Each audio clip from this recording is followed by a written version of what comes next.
Hello hello बच्चों, कैसे हो।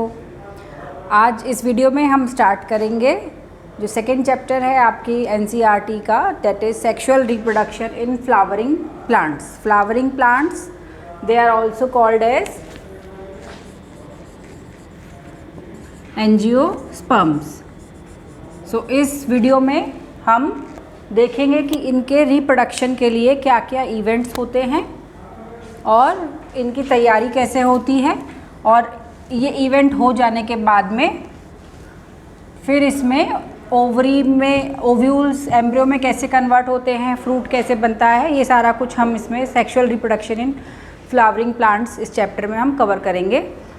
इससे पहले वाले चैप्टर में हमने basics of reproduction in all asexual and sexual reproduction का बेसिक्स हमने कवर किया था। इसमें हम प्लांट्स जैसे एंजियोस्पर्म्स में रिप्रोडक्शन, सेक्सुअल रिप्रोडक्शन कैसे होता है वो हम कवर करेंगे। तो इस वीडियो में बेसिकली हम सबसे पहले देखेंगे about microsporogenesis, that is formation of pollen grains. इस वाले वीडियो में हम ये पार्ट कवर करेंगे। अगले वाले में हम फीमेल पार्ट का ओव्यूल कैसे बनता है वो कवर करेंगे एंड सो ऑन। सो सबसे पहले तो हमें कुछ टर्म्स को देखना है जो आपको पता होनी चाहिए, आपकी बुक्स में मेंशन्ड है। So one term is inflorescences. अब हम पढ़ रहे हैं फ्लावरिंग प्लांट्स के बारे में। तो एक प्लांट पे फ्लावर की अरेंजमेंट कैसे कैसे होती है, ये क्या कहलाता है, इन्फ्लोरेसेंस। कहीं आप देखते होंगे किसी फ्लावर में छोटे छोटे फ्लावर्स होते हैं, एक गुच्छे में रहते हैं, कहीं पे एक सिंगल फ्लावर पूरे प्लांट पे अलग अलग प्रेजेंट रहता है। तो इसको हम क्या कहते हैं, इन्फ्लोरेसेंस। इसको हम कहेंगे इन्फ्लोरेसेंसेस।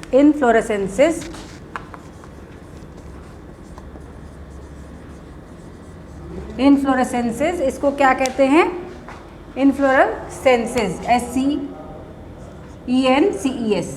ठीक है, it is write down arrangement of flowers in a plant is called as इन्फ्लोरेसेंसेस।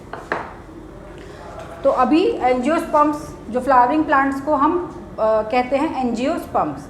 सबसे पहला अब हम आ जाएंगे कि इसके बारे में हम थोड़ा सा डिटेल देखते हैं कि फ्लावर्स की हमारी लाइफ में क्या क्या वैल्यू है। आपने देखा है फ्लावर्स को हम पूजा वगैरह के लिए भी इस्तेमाल करते हैं, हम एक दूसरे को गिफ्ट देने के लिए भी इस्तेमाल करते हैं, और बहुत सारी अपने घर सजाने के लिए हम फ्लावर्स का इस्तेमाल करते हैं।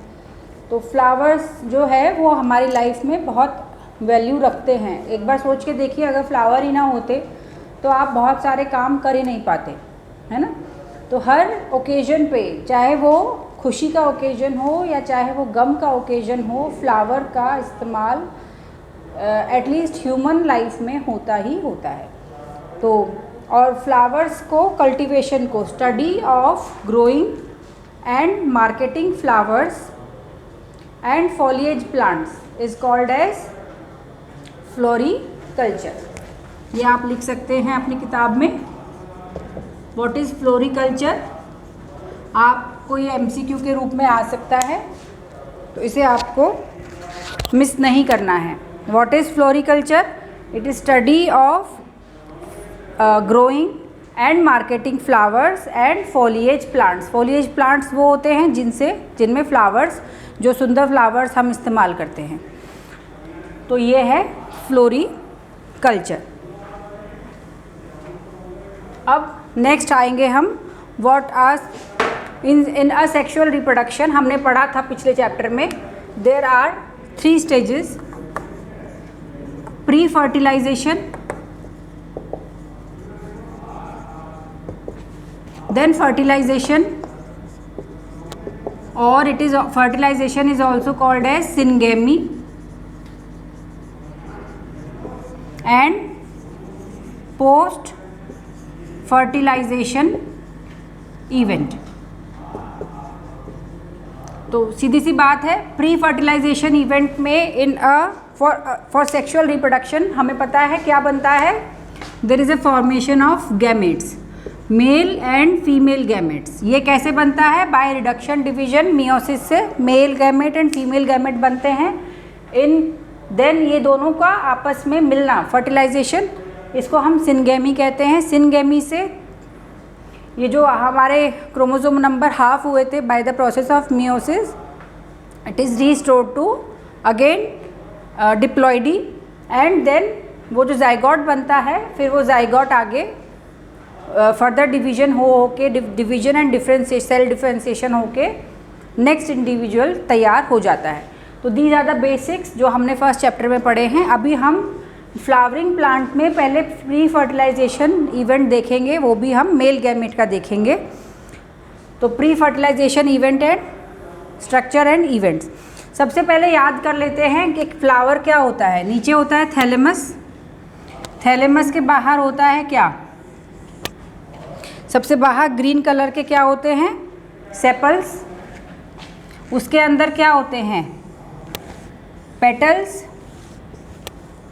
अगर आप इसको लॉन्जिट्यूडनल सेक्शन लेंगे और देन मेल जो स्ट्रक्चर्स होते हैं, ये क्या हो गया फिलामेंट, और ये क्या हो गया एंथर। क्या होता है ये फिलामेंट एंड एंथर, इसको क्या बोलते हैं हम, मेल जो स्ट्रक्चर होता है इसका क्या नाम होता है, स्टेमन और स्टाइल। स्टाइल में क्या क्या 3 पार्ट होते हैं, नीचे ओवरी होती है, फिर क्या होता है ओवरी के साथ में बीच में स्टाइल, ये ओवरी,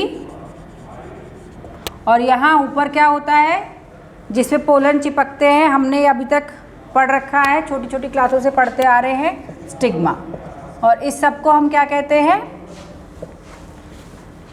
ये है फीमेल स्ट्रक्चर आपका। ठीक है, तो सबसे पहले हम स्टेमन के बारे में पढ़ेंगे। ये एक हमने बेसिक पढ़ा था, थैलेमस पे क्या अटैच होता है, बाहर सबसे पहले क्या होंगी, sepals,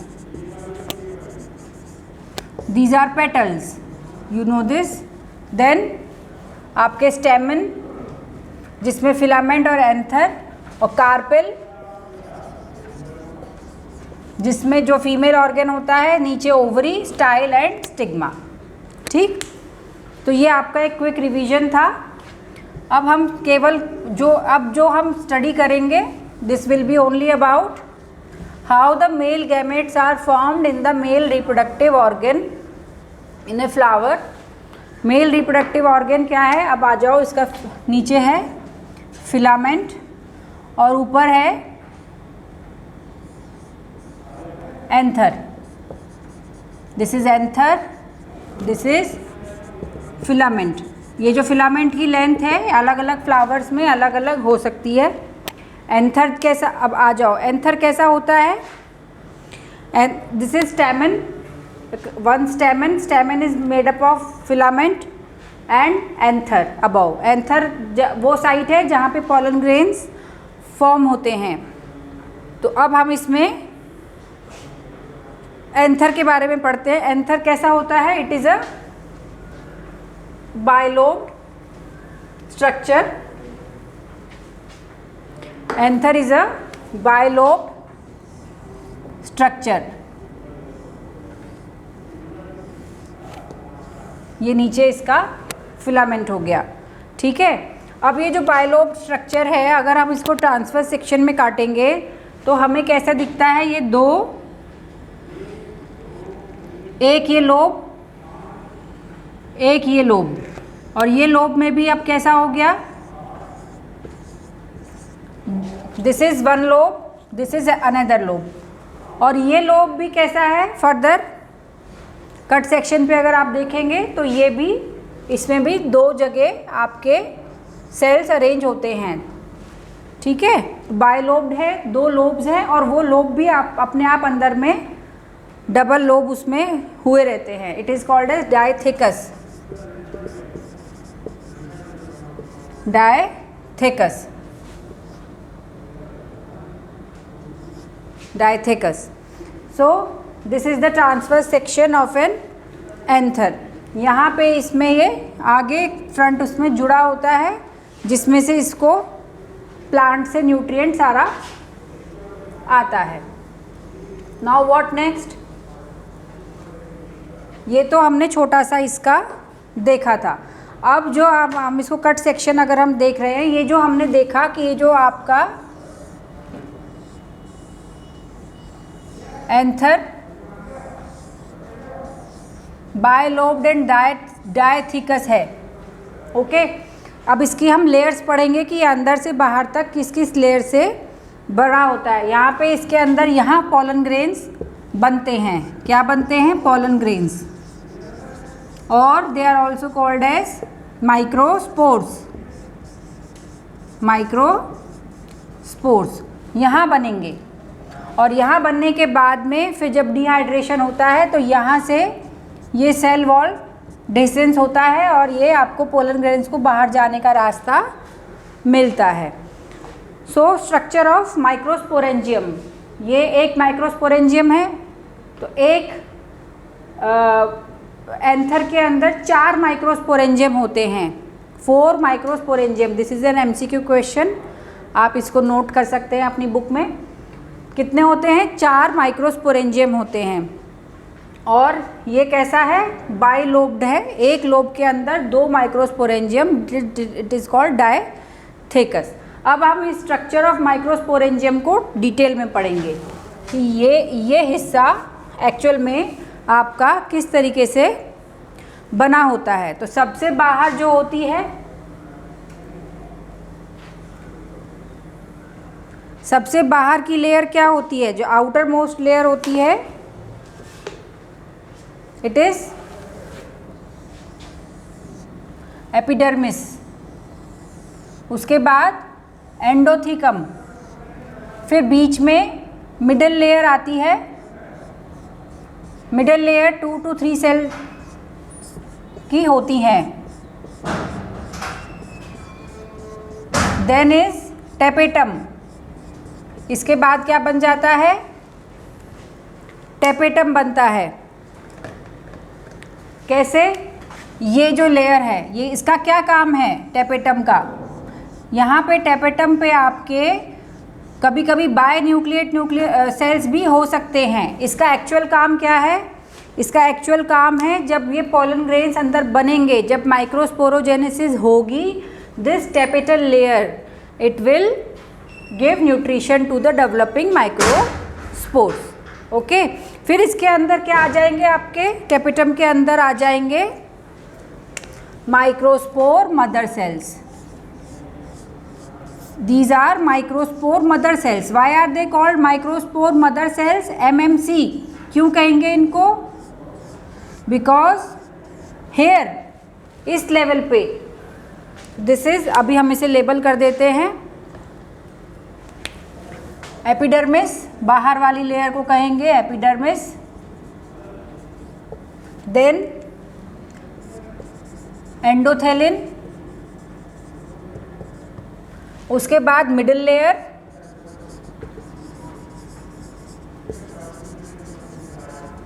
then is the tapetum, TAPETUM। Tapetum का काम होता है डेवलपिंग माइक्रोस्पोर मदर सेल्स। जब आप मियोसिस करके माइक्रोस्पोर मदर सेल्स जब माइक्रोस्पोरोजेनेसिस करेंगी, उनको ये न्यूट्रिशन प्रोवाइड करता है, और अंदर क्या आ जाएगा? Microspore mother cells. Okay, so this is the structure. So this is the sporogenous tissue. Spores कौन बनाएगा? Microspore mother cell. This is the this is the sporogenous tissue. Now what is microsporogenesis? ये तो अभी हमने देख लिया, सारा structure इसका हो गया। अब इसमें समझने वाली बात क्या है कि जब ये मैच्योर हो जाता है, जब यहाँ पे पॉलन ग्रेन्स आपके जब बन जाते हैं, अभी हम उसको थोड़ा पढ़ेंगे कैसे बनते हैं, और ये अंदर का मटेरियल आपका तैयार हो जाता है, तो ये बाहर भी निकलने चाहिए। ये बाहर निकलेंगे, फिर फीमेल के कांटेक्ट में आएंगे, और फिर ये फर्टिलाइजेशन होगा। तो ये होने के लिए यहाँ पे जो ये लेयर्स हैं, ये डिहाइड्रेट होती हैं। जब ये मैच्योर होता है, इनका वाटर लेवल कम होता है, दे बिकम डिहाइड्रेट, एंड यहाँ से डेहेसेंस होता है इनका, ये फट जाती हैं, और जो ये आपका अंदर से माइक्रोस्पोर्स जो तैयार हुए हैं, they are then liberated from this anther or from this microsporangium. Okay, so now what is microsporogenesis? So this जो ये माइक्रोस्पोर मदर सेल्स हैं ये क्या करेंगी? By the process of meiosis which is also called as reduction division. उसे हमेशा याद रखिए, मियोसिस को रिडक्शन डिवीजन क्यों कहते हैं? क्योंकि उसमें हमारा जो क्रोमोसोम मैटर है, meiosis is called reduction division, क्योंकि उसमें हमारा जो क्रोमोसोम पैटर्न 2n होता है वो हैप्लॉइड डिप्लॉइड से हैप्लॉइड में कन्वर्ट होता है ना. ये एक प्री रिक्विजिट है सेक्सुअल रिप्रोडक्शन की. This is a very crucial stage. Haploid होना, हैप्लॉइड के बाद सिनगैमी के बाद फिर डिप्लॉइड होना. तो ये हमारा क्या है? रिडक्शन डिवीजन से जो माइक्रोस्पोर मदर सेल है उनमें क्या बनेगा? रिडक्शन डिवीजन से उनमें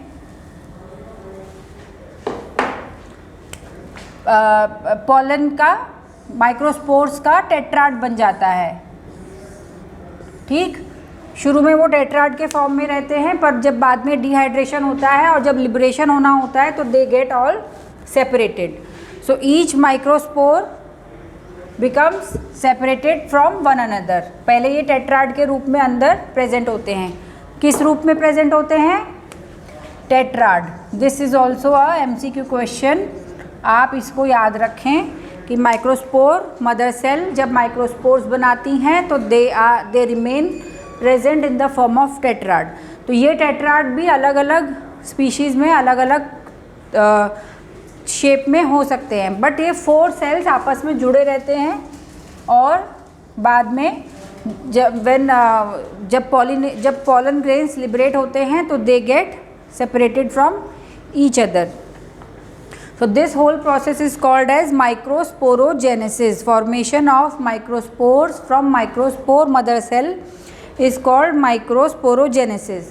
And what they form? They form microspore tetrad. So these microspores they dissociate from each other. एक दूसरे से दूर होते हैं जब इनका डिहाइड्रेशन होता है, लिब्रेशन का टाइम आता है. And what they become? They are called then pollen grains. They are called pollen grains. आप किसी फ्लावर के एंथर को अगर टच करेंगे तो पाउडरी सब्सटेंस आपके फिंगर्स पे स्टिक होता है. They are pollen grains. Dust जैसा पाउडरी सब्सटेंस आपको आता है. तो these are pollen grains. Pollen grains are what? They are nothing but male gametophytes. They are male gametophyte because this is a pre fertilization event which is going on.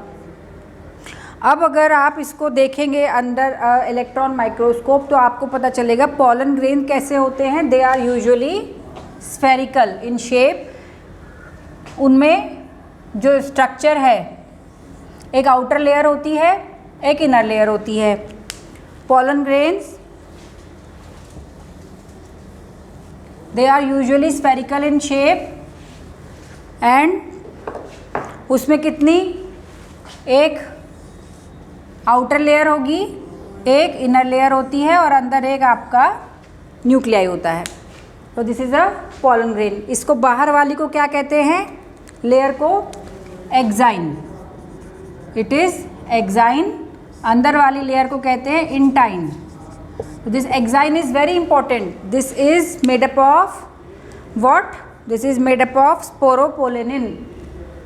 Sporopollenin जो tissue एक ये होता है, इससे बनी होती है. ये one of the most resistant substance on earth है. आप इसे एसिड में डाल लें, एल्कली में डाल लें, हीट में कर लें, ठंडे में डाल लें, तो ये पोलन ग्रेन्स ज़्यादातर आपके सर्वाइव सब कुछ कर जाते हैं because of this outer layer which is called exine which is the sporopollenin. This sporopollenin एक जगह पे ये डेफिशिएंट होती है. ठीक है, एक जगह पे ये स्पोरोपोलेनिन डेफिशिएंट रहती है. किस लिए? वहाँ से फिर आपका पोलन ट्यूब बनेगी when favourable conditions are present. एक जगह से स्पोरोपोलिन एब्सेंट रहती है, डेफिशिएंट रहती है, which is called germ pores. Germ pores, वहाँ से ये स्पोरोपोलिन एब्सेंट होती है और वहाँ से क्या बनते हैं, pollen tube. So this is also MCQ question. Exine में स्पोरोपोलिन कहाँ एब्सेंट होती है, जर्म पोर्स से होती है। जर्म पोर्स का क्या रोल है, they help in the formation of pollen tubes, वहीं से पोलन ट्यूब्स बनती हैं। ये फिर उसके अंदर की लेयर क्या होती है, it is called intine. Okay, it is called intine. It is thin and continuous layer, it is made up of cellulose and gelatin.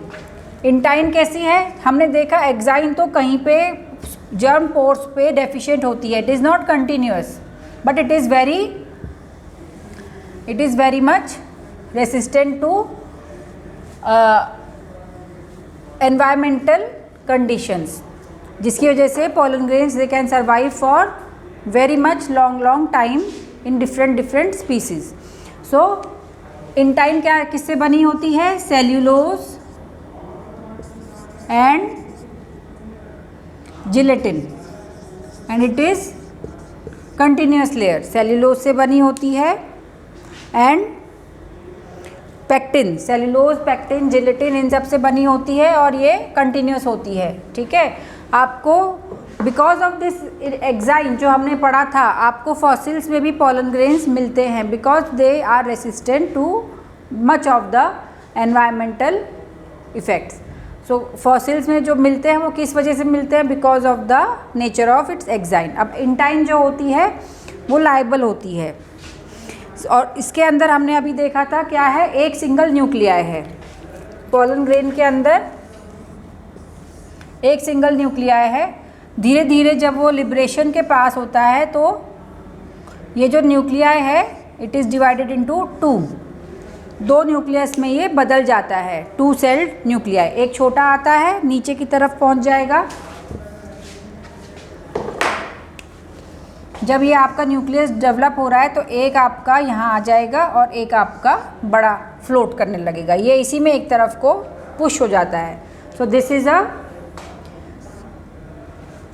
Germinative, this is vegetative. जो बड़ा है वो वेजिटेटिव है, it will help in the formation of pollen tube and it will help this germinative nuclei to reach the ovule in the female reproductive organ. So this is generative cell, this is vegetative cell. आपका ये आप pollen जो है ready हो गया।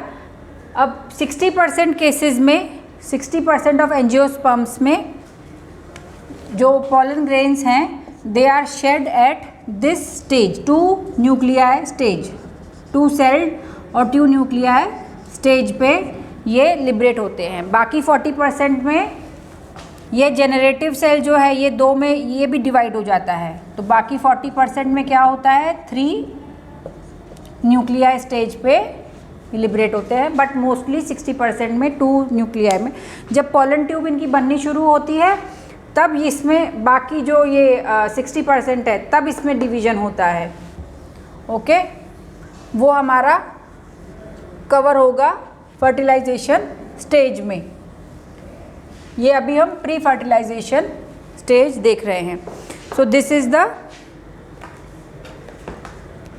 वे pollen grains are formed. So most of if you are asked question कि जो pollen grains they are shed in angiosperms in 2 celled और 2 nuclei stages पे, 2 celled stage पे वो liberate होता है 60% में। Now कितने बड़े होते हैं, ये बहुत छोटे होते हैं। आपको अगर माइक्रोस्कोप में देखोगे तो 25 to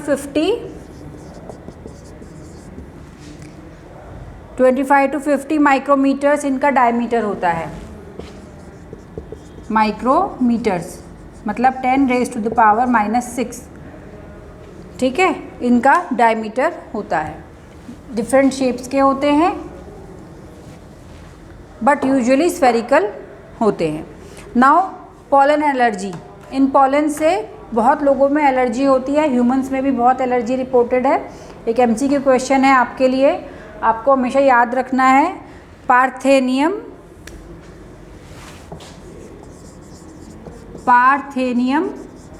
और it is also called carrot grass.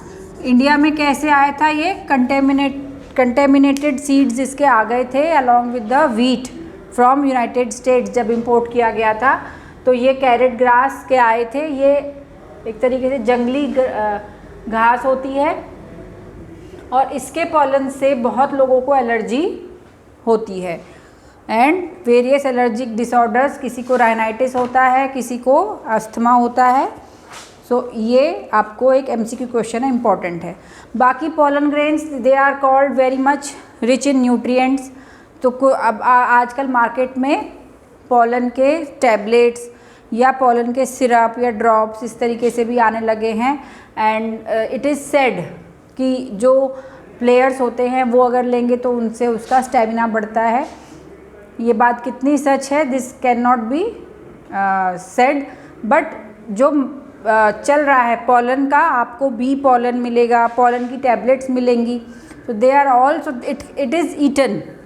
So you can get a question MCQ, ठीक है, which part of the plant is eaten. तो पॉलन अगर उसमें आएगा तो आपको आंसर में वो टिक करना है। अब पॉलन को जैसे ह्यूमन के सीमेन को स्पर्म्स को हम लिक्विड नाइट्रोजन में क्रायो फ्रीज करके रखते हैं, इसी तरीके से पॉलन ग्रेन्स को भी रखते हैं, बिकॉज अगर किसी का अच्छी प्रोजेनी का हमें मिला है तो हम उसके कैरेक्टर्स को मेंटेन करने के लिए या क्रॉस फर्टिलाइजेशन अपने हाइब्रिड बनाने के लिए हम उसे यूज़ करते हैं। So it is stored in liquid nitrogen at temperature -196 degree पे इन्हें स्टोर करके रखा जाता है। So this is also important. आप ये प्रॉपर्टी इसको पॉलन के लिए कहाँ से मिली? We know it is coming from the exine layer, okay, जो अभी हमने पढ़ा था। और पॉलन की जो लाइफ स्पैन होता है वो लिबरेट होने के कितने समय तक आपके वाइबल रह सकते हैं? तो जो व्हीट और राइस है उसमें तो उनकी वाइबिलिटी कम होती है, अराउंड ½ एन आवर होती है। बाकी कुछ स्पीशीज़ में वो ज़्यादा लंबी भी होती है, ठीक है। तो ये सब आपको याद रखने हैं। जैसे लेग्यूमिनेजे है, सोलेसिए है, इन सब में इनकी वाइबिलिटी ज़्यादा होती है। व्हीट एंड राइस में it is only around 30 minutes. तो this was about the pre fertilization event occurring in a male part of the flower. अभी हमने जो देखा माइक्रोस्पोरोजेनेसिस देखा, पॉलन ग्रेन कैसे बनते हैं, कितने सेल स्टेज पे वो लिबरेट होते हैं। अब हम नेक्स्ट वीडियो में जो देखेंगे वो megasporangium formation, that is female part का देखेंगे। अगर आपको ये वीडियो पसंद आया है तो इसे लाइक ज़रूर करें। अगर आपको पसंद आता है, आप हमारे साथ बने रहना चाहते हैं तो आप प्लीज़ सब्सक्राइब करें ताकि नए वीडियोज़ आपको अपडेट होता रहे। Thank you.